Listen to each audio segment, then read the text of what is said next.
Hi, and welcome to a brand new day. My name is Magnus Jorgensen. I'm a homeless junkie. I live on the streets of Toronto. Lately, I've been living in a tent, and that's been getting pretty dangerous now. But I'm in recovery, and I want to tell you a little bit about that because it's hard to be in recovery and still be living on the streets. There's a big difference between living on the streets of Toronto while you're using and smashing dope than when you're clean and not smashing dope and you're trying to be in recovery and you're trying to stay clean. And the biggest part of the problem is that I think it's a fuck of a lot easier to be using in some ways while you're living on the streets than to be clean because when you're using, the thing about smashing dope is that it helps you forget everything. You forget all the hurts from the past. You forget all the hurts from the future coming your way. You forget all the hurts from the present. And let me assure you that when you're a homeless junkie living on the streets, there's a lot of fucking hurts coming your way. A lot of nasty people, a lot of nasty things, a lot of ways that people treat you, a lot of ways that people treat you just because you're homeless, yet alone the fact that you're a junkie. People aren't very fucking nice to you, that's for fucking sure. And on the other hand, when you're on the streets and you're using, because the junk that you're smashing into your veins helps you forget everything and helps you not feel the hurts that are coming your way and coming from the past. It's a lot fucking easier to go through the day when you don't have to think about all the pain that's in your heart and in your soul. Whereas when you're using when you're using, you get to forget everything. When you're not using, you don't get to forget. You have to feel the feelings that are there. Every fucking slight hurt that the goddamn prick behind the counter at the bloody Tim Hortons when he looks at you and takes your money for $10 or $15 when you buy your breakfast and your coffee, and then you ask to use the bathroom. He tells you no, you can't use the bathroom because it's out of order, and you've just seen 3 fucking people come out of the bathroom. But because they're not homeless, he doesn't mind them using the bathroom. Because you're homeless, he's not even going to let you go in and fill up your goddamn water bottles because you're a homeless junkie. He doesn't give a fuck about who you are, and you're worthless to him in his eyes, so you don't get to use the bathroom. Those are the kind of hurts I'm talking about. Those are the kind of slights. Or when you go to get on the streetcar and you got all your bags and the streetcar driver sees you coming and she literally just closes all the doors right in front of you, right as you're trying to step up in the streetcar because she doesn't want you on her streetcar with all her other good, proper money-bearing, job handling, home-bearing, homed people. You're just the homeless junkie that she doesn't think is worth riding on her streetcar. So she closes the streetcar doors right in front of you as you're trying to climb up into the streetcar, and she basically keeps you from getting on the streetcar because you're not worth riding on her fucking streetcar, and she thinks that, and so she makes that decision. Even if you don't smell bad and you shower every day, they don't give a fuck about who you are or what your feelings are. Those are the kind of hurts I'm talking about. So when you're not using, you feel all those hurts, and when you're using, you don't have to feel all those hurts as keenly, as deeply, as harrowingly, and as deep as they cut into your heart and soul, like you do when you have to feel them when you're not using. So those are the biggest differences between living on the street when you're not using versus when you're using. And I've really noticed that as I've struggled to stay and remain clean and get clean these past couple of years, and especially these past couple of months. I have 2 dogs, Savage and Greta, and they are my medically certified service dogs. Greta is my black lab, and you've seen her in other videos. I haven't really properly introduced you to them. I will in a later video. Greta is my black lab, and she works with my epilepsy. I have grand mal seizures. I have pretty bad epilepsy, and Greta knows how to work with me with my epilepsy. And Savage, my German short-haired pointer mixed with black lab, sweet as she is, she works with my autism and my complex trauma. Savage really knows how to work with me and how to deal with my autism and how to keep me from having the fits that I have to go to sometimes as an autistic person. You know, you've seen the stereotypical videos of an autistic kid throwing a fit when anyone goes near him. As an autistic 57-year-old adult male, I still tend to have those kinds of fits. I'm better at controlling them. And when Savage is by my side, I'm a lot better at controlling them. But with Savage not here at my side right now, I'll tell you a little bit more about why that is. I tend to be having a much rougher time of it and a much harder time trying to control my fits right now. So when you get clean, one of the problems with getting clean is that the dealers that you used to use and the people that you used to work for, and like I'm talking dealers now, dealers, they like to control you by making you do things for them, doing jobs for them, and hurting other people, and doing things to be able to keep them dealing to you. Because the dealers, if one dealer decides that he's not going to deal to you, he texts all the other dealers and tells them not to deal for you. And if one dealer takes a dislike to you because you won't do what he asks you to, he won't let any of the other dealers deal to you either. And then you're left bereft on the street, jonesing for your dope, not able to use, and going through withdrawals. And it's a horrible, horrible place to live. And you finally get to a point where you do what the dealer needs you to do or asks you to do or makes you do just because you need the dope so bad. And so when you get clean and you're not doing his work for him, and you're not buying from him, you're not making him money, they get angry and they send people after you to hurt you, try to convince you to come back into the fold. And coming back into the fold can take sometimes for some people just a threat. Sometimes all it takes is for someone to hand you like a half ball of meth, free of charge, and that gets you using again. Because what junkie who is living on the streets and clean for 4 or 5 days and jonesing so bad that he can barely walk and barely move because he hurts so bad, what junkie is going to turn around and say to some dude who walks up to him, and some dealer walks up to him and says, "Hey, dude, here's a half ball of meth for you to have, and the rigs and the equipment that you need, and I'll go ahead and make yourself feel better." What junkie who's like 5 days clean is going to be able to resist that? I can't tell you how. Well, I can tell you it's happened to me 3 different times. I've gotten out of detox, and within 12 hours of getting into a shelter, a dealer has come up to me and handed me a half ball of meth, absolutely free of charge, $50 worth of meth, free of charge, no questions asked, just to make me feel better. Well, yeah, it makes me feel better in the moment, makes me not jones so bad. But in the meantime, it gets me back to using and back to square one, having to muster up all the courage again and all the goddamn pain that it takes to get to a point where you can stop using again. Those dealers are they're criminals. Well, they are criminals, but beyond criminals, they are cruel. They're absolutely goddamn cruel, most of those dealers. And they try so hard to keep you within the fold, and they keep you using and keep you doing their dirty work so that they don't have to do it themselves. So that's how they do it. They hand you the dope, or they send someone over to threaten you, or they do what they did to me the other day, and that's another story, let me tell you that. So the other day I had about 3 months clean, well, not fully 3 months clean. I'd had 2 slips, two uses I'd had. One use where the use lasted about 12 hours, another use where the use lasted another 12 hours about a week and a half later. And then I went on a slip because a dealer had gone into my brand new tent. I'd had the tent for 3 days, and the dealer sent someone in there, and they literally littered my tent with crack and crystal meth, blobs of it, little pieces of it everywhere, all inside my blankets and everything. And what addict can come home to their clean home and find all that dope inside their tent and just throw it out? There's probably $200, maybe even more worth of dope in my tent that night. Both of those nights that happened to me. It happened twice to me that some dealer sent someone to dump dope all over inside my tent. What addict can resist that kind of temptation? I know I couldn't.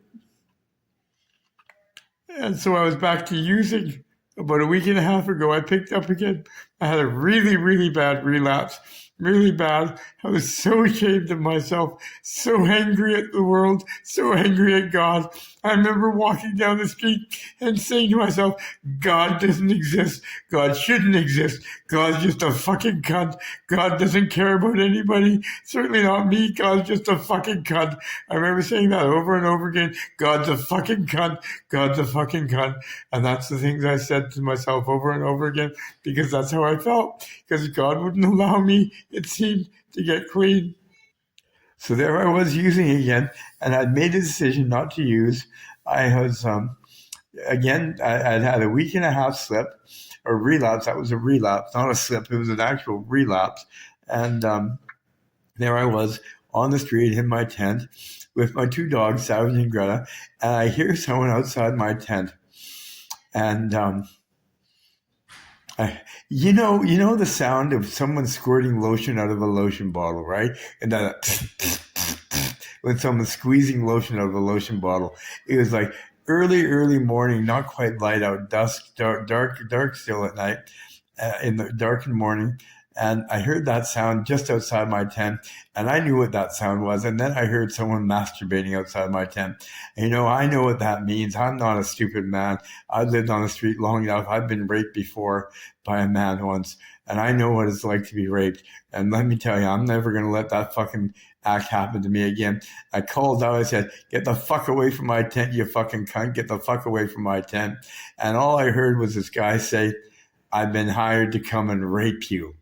Well, have you ever heard anyone say that to you when you don't have a locked door between you and them? Seriously, have you ever heard anyone say that to you, period? Even when you haven't had a locked door between you and them? Here I was in my tent, and there's a dude outside my fucking tent, and he's been hired to rape me, he tells me. Well, if it's a choice between that and using, he probably thinks I'm going to use. And I'm going to go back to buying from the dealers who have hired him to come and do that to me. So I screamed out in my tent, "You're never going to get the chance to do that because my dogs are going to protect me." And within about 5 seconds, I suddenly hear this rip, and a knife, the long point of a knife, shoves through the side of my tent, the wall of my tent, and Mrs. Greta, my black lab dog, by just inches, and pulls along the side of my tent, tried to cut her as I yank her away. And he tried to kill Greta. He tried to kill my dog to get at me. And in that moment, I suddenly knew something very important. I knew that I could no longer protect my dogs, my girls, the way I always had, that the dealers were willing to hurt my dogs now to get at me. They wanted my business so bad. They wanted me to be doing their dirty business so bad. They were even willing to kill my dogs to get me back into their fold. And so in that moment, I suddenly realized, if I'm going to really love my dogs, if I'm going to love them as much as I know I do, I'm going to have to take them to the Humane Society and give them up for their own safety. So I grabbed Greta and Savage. I put their leashes and collars on. I made a mad dash out. By this time, I didn't even look back. Didn't even look to see who it was trying to rape me or whether he was still there or what. And right across the street was the Humane Society. I go to run across the street, and I find I look down, I find someone's broken crack pipe on the ground. You know how you find them everywhere nowadays. And I picked up part of the stem, and I thought, this is it. I can't bear the pain of losing Savage and Greta. I just can't bear the pain. And so I grabbed the broken end of the stem, and and this is what I did. I took the pipe and I tried to cut my artery in my arm, the one where the nurses put the needle in where it bleeds so well, and it didn't cut very deep. So I kept gashing and gashing and gashing with the pipe at it, trying to get it to open up and bleed. It finally opened up and bled, but it wasn't bleeding enough. So I just took it and moved it down to this part of my vein where more of the artery was, and I gashed and gashed at that. And they kept stopping bleeding. I kept adding water to both the cuts, and I just kept adding water and kept rubbing the water on, trying to get them to bleed, and they wouldn't bleed enough. So what I did is, I don't know if you can still see it. Right along here, where was it? Right here, where my jugular was. I tried to cut into my jugular with the bloody pipe, and I wasn't able to get it deep enough. I kept gashing at my jugular. I couldn't get it in. My idea was to open up a hole in my jugular, stick the pipe in there as a conduit, and just have all the blood just gushing out through my jugular and bleed out there. And just before I died, I was going to walk into the Humane Society and drop my dogs off and run out and leave my dogs there so that they could be safe. And I don't know, can you see that? I don't know where to go. Where was it? I can't even find it anymore. Somewhere in here I can't see right there, I think it was where I was trying to cut. And I am. But I'm not even, I guess I'm so bad at everything. I'm not even good at killing myself. I wasn't even good at killing myself. And I didn't do it. So when I walked in the Humane Society with blood dripping from my fingertips and blood running down my neck and sobbing my heart out, the ladies at the Humane Society took me aside and I told them, you have to take Simon and Greta. I can't protect them anymore. They took them from me and they said, Magnus, here's the deal. We'll look after your dogs for 2 weeks. For 2 weeks, we'll look after your girls for you. And in that time, you try and put yourself together and you do the best you can. And we'll reevaluate this in 2 weeks. But in 2 weeks, you have to take them back because we don't have room for them to look after them. So that's the life of a homeless man on the streets here in Toronto. That's the dangers that come with it. That's the kind of things that happen to a man on the street. I'm a 57-year-old man. I'm not very good at protecting myself anymore. I'm weaker than I used to be. I'm older than I used to be. And I'm not as good at it. I don't really have friends. When you're on the streets, you don't have friends. You have dealers, you have users, you have people who hang out with you, but you don't have friends. There's never any friends on the streets. One thing I learned a long time ago, someone taught me, Magnus, don't trust anybody. He looked me deep in the eyes and said, Magnus, don't trust anybody. I learned he was right. Don't trust anybody. So my girls are now hanging out at the Humane Society in a foster care family. And I have, it's now Monday. I have till this Thursday, October 30th, to go and pick up my girls, which means that I have to now buy a brand new tent and set myself up for the winter because on Friday morning, it begins November 1st. And God knows that's the beginning of cold weather here in Toronto. I have to buy a winterized tent. I have to find ways of setting myself up in such a way that my dogs and I are safe. In the meantime, after my suicide attempt, I headed straight for the Center for Addictions and Mental Health, which is a hospital here in Toronto, where I've been staying ever since. I've been here almost 2 weeks. And I've been putting myself back together. I'm doing really well. I love it here on my unit. And we have karaoke, we have dancing, we have drumming, we have all kinds of things. We have movie afternoons, we have good food. I've made some good friends. Other people who are battling addictions and trying really hard and all kinds of stuff going on. I've got a great room.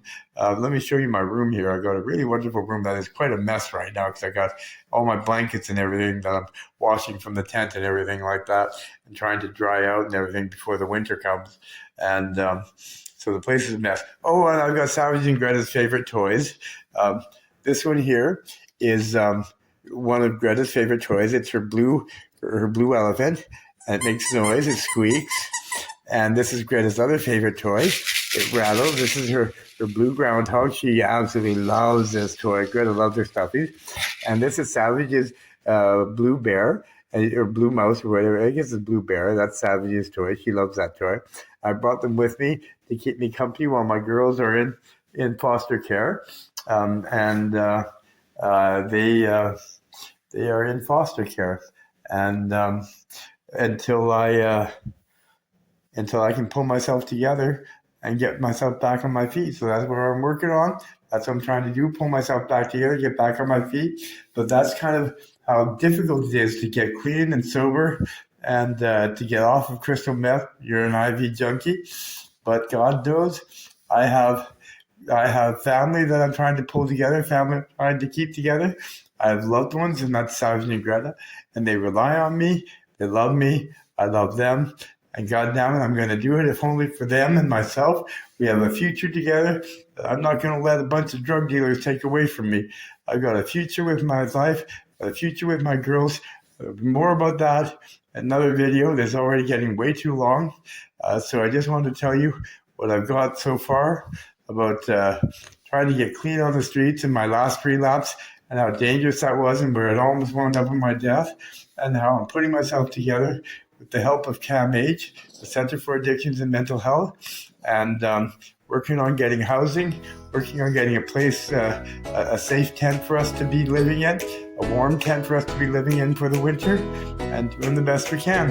So that's where we are, that's who I am, and on Thursday, after Thursday, when I pick my girls up, I'll do a special video on Savage and Greta. introduce you to how incredible my girls are.